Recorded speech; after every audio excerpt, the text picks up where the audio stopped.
For a sixth straight night, Israel kept up its unprecedented assault on Iran. These images, captured by an Iranian television station, show air defences in action above Tehran, trying to stop incoming Israeli fire. This is a building hit in the capital.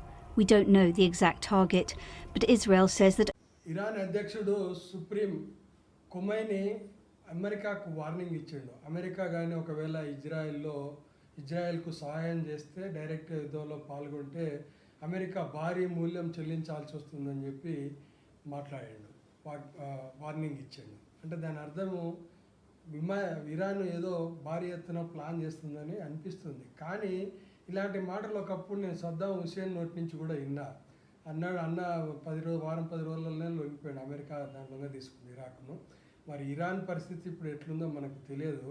కానీ Iran మీద మాత్రం Israel దాడులు భీకరంగా ఉన్నాయి. మీరు చూశారు కదా క్లిప్పింగ్లోని ఒక పెద్ద బిల్డింగ్ను పేల్చేసారు.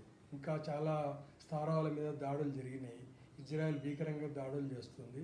6వ రోజుకు చేరుకుంది. ఈరోజు యుద్ధం మొదలై 6వ రోజుకు చేరింది. ఇప్పుడు అమెరికా దళాలు కూడా ఇరాన్ వైపు వస్తున్నట్టుగా వార్తలు అందుతున్నాయి. ఒకవేళ మరి అమెరికా దళాలు కూడా దీంట్లో యుద్ధంలో పాల్గొంటే యుద్ధము భారీ ఎత్తున పెద్దగా జరిగే ప్రమాదం మాత్రం పొంచి ఉంది. మరి ఇది ఎక్కడి వరకు దారి తీస్తుందో తెలియదు. ఇప్పుడు ఈ చైనా, రష్యా ఎటువైపు ఉంటాయి, ఎటువైపు సపోర్ట్ వస్తుంది, ఇరాన్కి ఏమన్నా బయట నుంచి సపోర్ట్ అందుతుందా లేదా అనే విషయాలు మనకి ఇంకా తెలియరావట్లేదు. వేచి చూడాల్సింది.